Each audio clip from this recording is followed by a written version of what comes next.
L'inconnu. Guthrie, tu devrais aller te présenter à Winthrop Ames.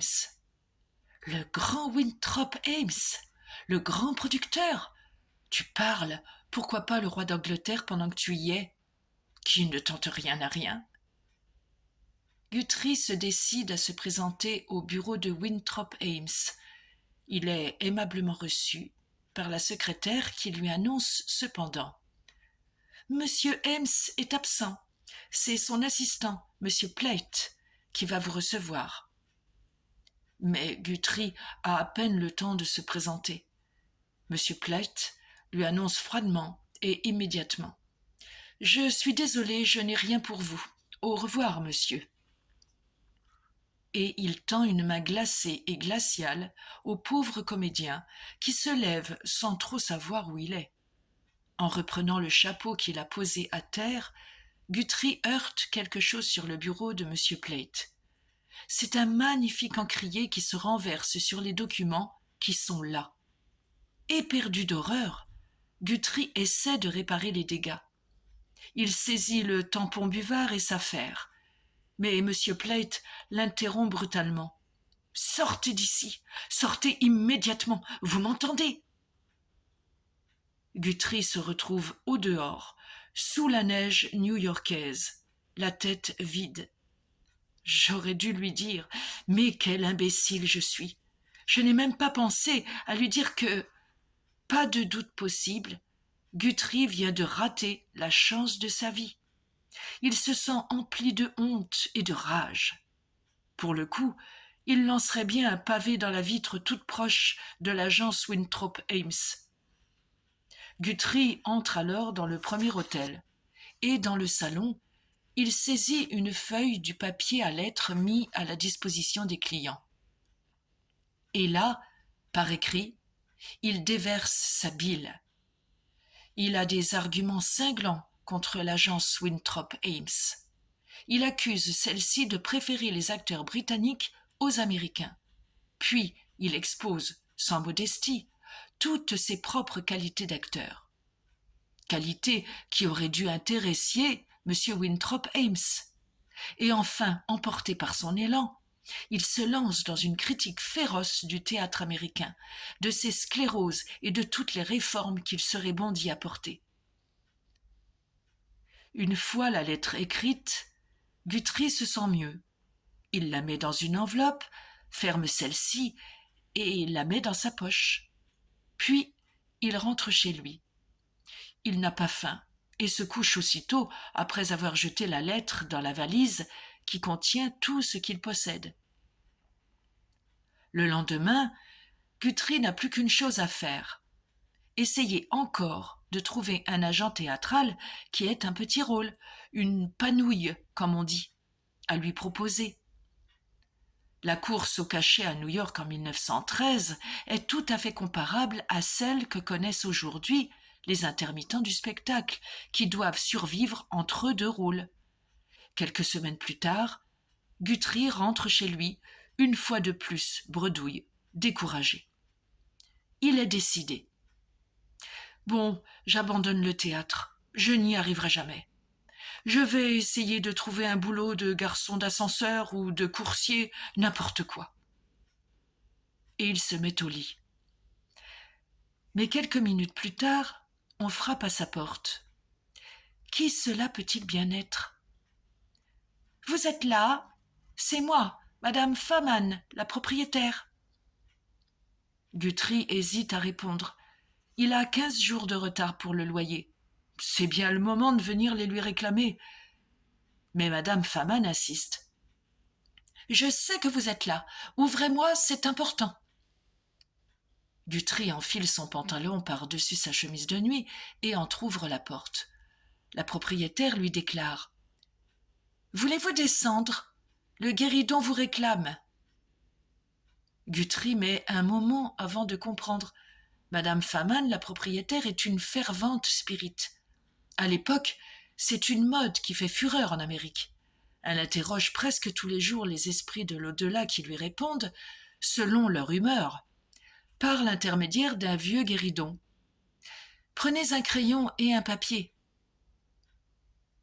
Une fois chez madame Faman, Guthrie la voit qui pose les mains sur le vieux guéridon à 3 pieds.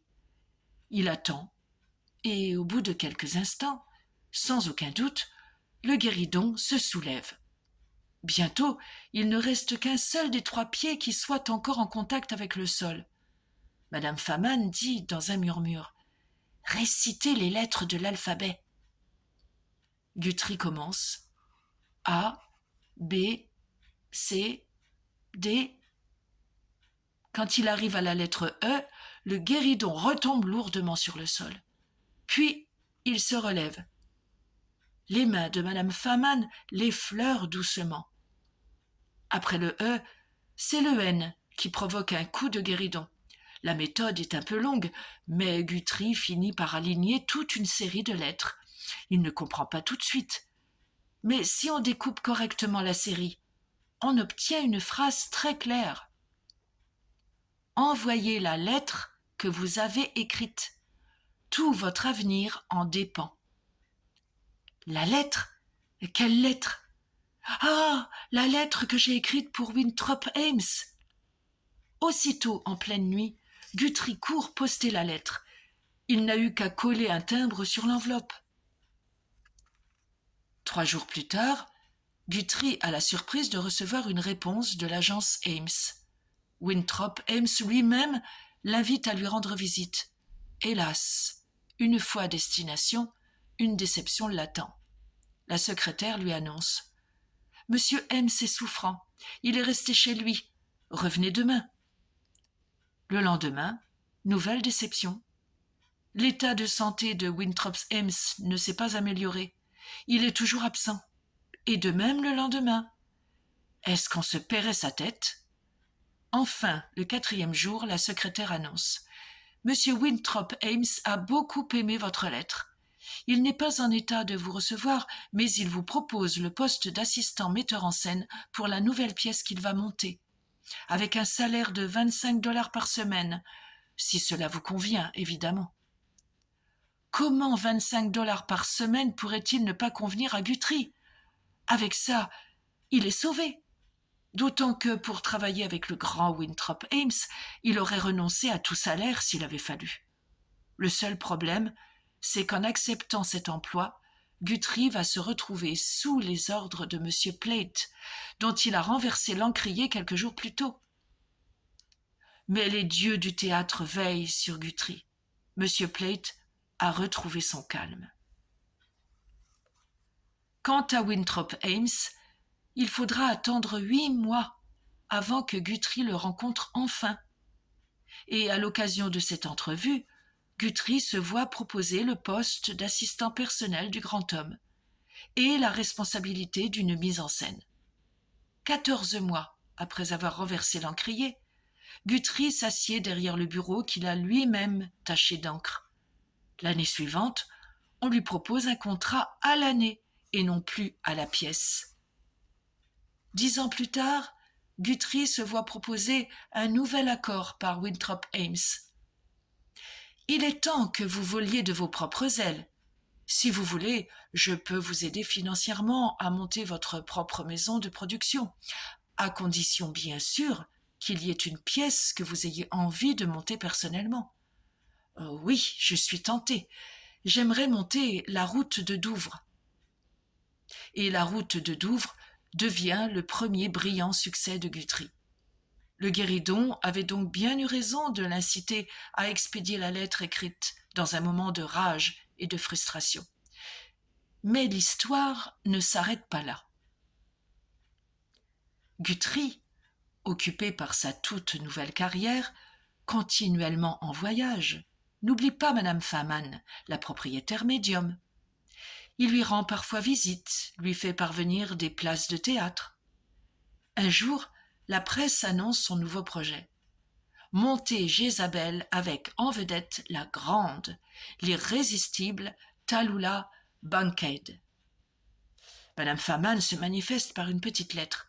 Renoncez à Jézabel. Miss Bankhead ne jouera jamais votre pièce.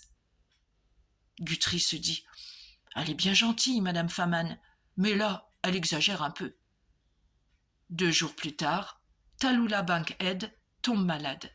Impossible pour elle de jouer le rôle principal de Jézabel. Guthrie ne veut pas renoncer. Aussitôt, il engage une autre grande vedette de Broadway, Miriam Hopkins. C'est le four le plus noir de sa toute jeune carrière. Madame Faman avait raison. Quand Guthrie veut la contacter pour la remercier, elle est introuvable. Elle est partie sans laisser d'adresse. Mais Guthrie a du talent. Un échec peut l'abattre. Cela ne suffit pas à briser sa carrière. Il continue à monter des spectacles, à connaître des succès. Il épouse Kitty, une grande comédienne qui triomphe à Broadway. Le couple est heureux. Un jour, on apporte une nouvelle pièce à Guthrie, Les Barrettes de Wimpole Street.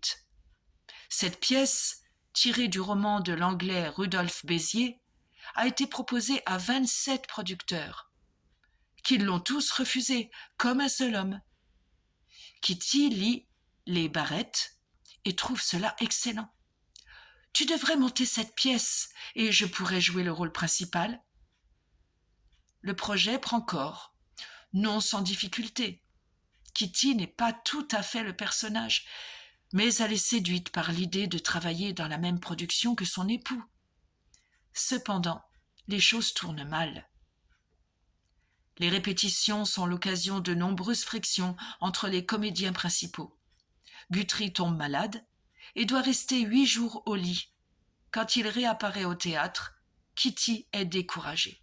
« Je renonce, chérie, trouve quelqu'un d'autre. » Guthrie est lui aussi à bout de nerfs. « Kitty, si tu abandonnes, tout tombe à l'eau. Ce sont nos 2 noms sur la même affiche qui attireront le public. » C'est à ce moment que la secrétaire de Guthrie intervient. « Monsieur, une dame vous demande au téléphone. Elle dit qu'elle est une amie et que c'est très important. »« Une amie ? Quelle amie ? Elle tombe bien celle-là.